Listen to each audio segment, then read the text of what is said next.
I am 87 years old. Over the last 6 decades, I have shared my home, my supper table, my sleepless nights, and my aging heart with more than 15 cats. And today, when I look at young people rushing through life, barely noticing the quiet souls curled beside them, I see the exact same heartbreaking mistakes I made when I was young, mistakes I would give anything to undo.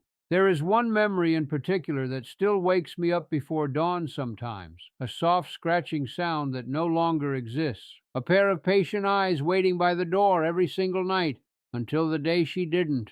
And if you stay with me long enough today, I will tell you the one thing I learned too late about love, loyalty, and the silent promises cats make to us without ever speaking a word. Her name was Millie. Gray fur, white paws, and a crooked little tail that looked like it had once been shut in a door long before I met her. She was not special in the way people usually mean special. She wasn't expensive. She wasn't rare. She never learned tricks. But that little cat loved me with a devotion so pure that even now, after all these years, I struggle to speak about her without my throat tightening. Every night for 14 years, Millie waited for me at the front door. Didn't matter if I came home at 6 in the evening or midnight after a long shift. Didn't matter if it was raining or snowing. The moment my car turned onto the street, somehow she knew.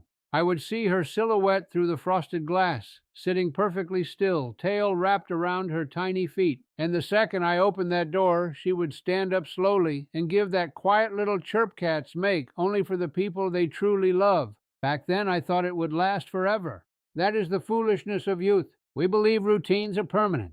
We believe tomorrow is guaranteed. We believe there will always be another evening, another pat on the head, another chance to say, I love you. I used to walk right past her sometimes. Oh, I fed her. I cared for her. But there were evenings when I was tired, distracted, angry at the world.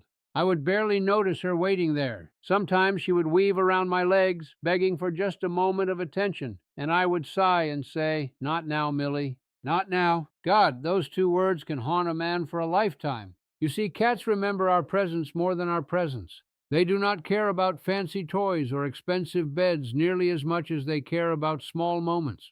Sitting beside them while they eat, talking to them while folding laundry, letting them sleep near your feet. Cats build their entire emotional world around tiny rituals, and most humans are too distracted to understand that. I did not understand it either, not until the night everything changed.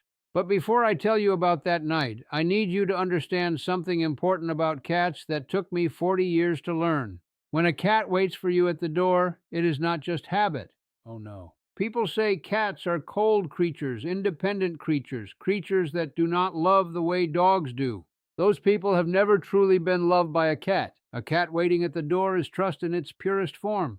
Your cat has spent the entire day listening for you, smelling for you, wondering when the person who makes their world feel safe will return. They memorize your footsteps, your car engine, even the rhythm of your breathing. And when they wait by that door, they are saying in the only language they know, my home is not complete until you come back. I wish someone had told me that when I was younger, because there came a time when Millie stopped eating as much. She moved slower. Her jumps became clumsy. But I convinced myself she was simply getting old. We humans are very talented at lying to ourselves when the truth scares us. One evening, I came home late from work. I remember it clearly because it had been raining all day. My knees hurt. I was irritated. And when I opened the front door, Millie was there waiting as always, but weaker somehow.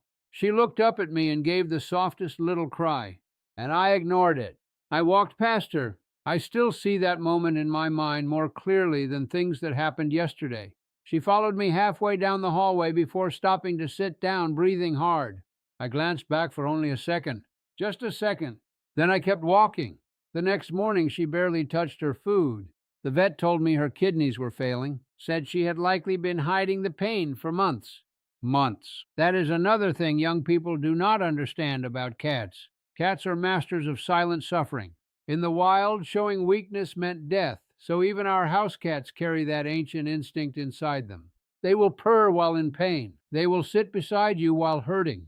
They will keep loving you even as their little bodies begin giving up. And that broke me.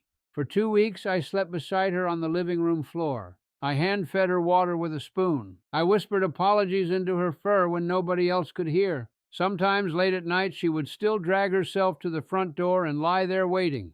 Not for food, not for comfort, for me. Even while dying, that cat's greatest concern was whether I had come home safely. Now listen to me carefully, because this part matters more than anything else I will say today. The final evening arrived quietly. No dramatic music, no warning from the heavens, just silence. I came home just after sunset carrying a small bag of groceries, and for the first time in 14 years, and Millie was not at the door.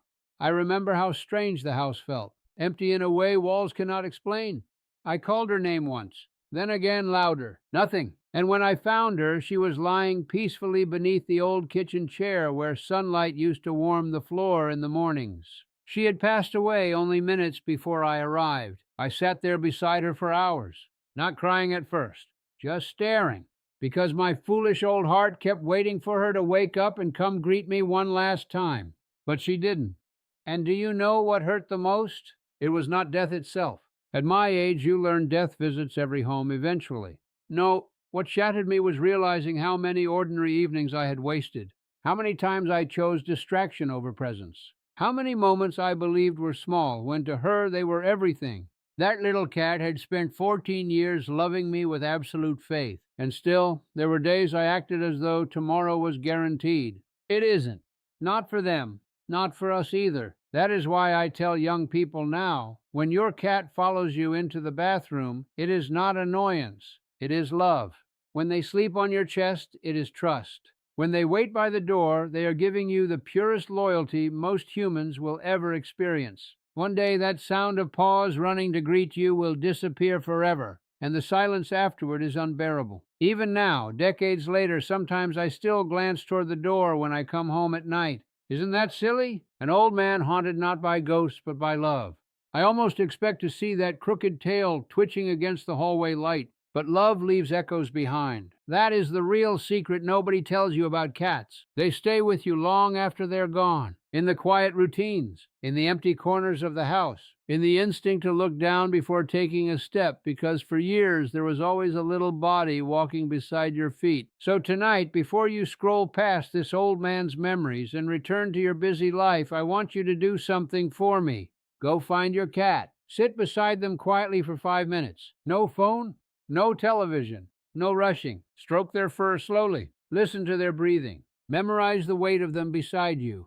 Because one day, without warning, there will come an evening when they do not meet you at the door anymore, and you will wish with all your heart for just one more ordinary night. I do not have many years left now. An old man can feel these things. But if my memories spared even one cat from being ignored tonight, if they reminded even one person to love a little softer and pay a little more attention, then perhaps Millie's life still means something all these years later. So go hug your cat while you still can. And if my old memories helped you today, stay with me a while longer. There are many more things these old eyes have learned from cats before time finally carries me away too.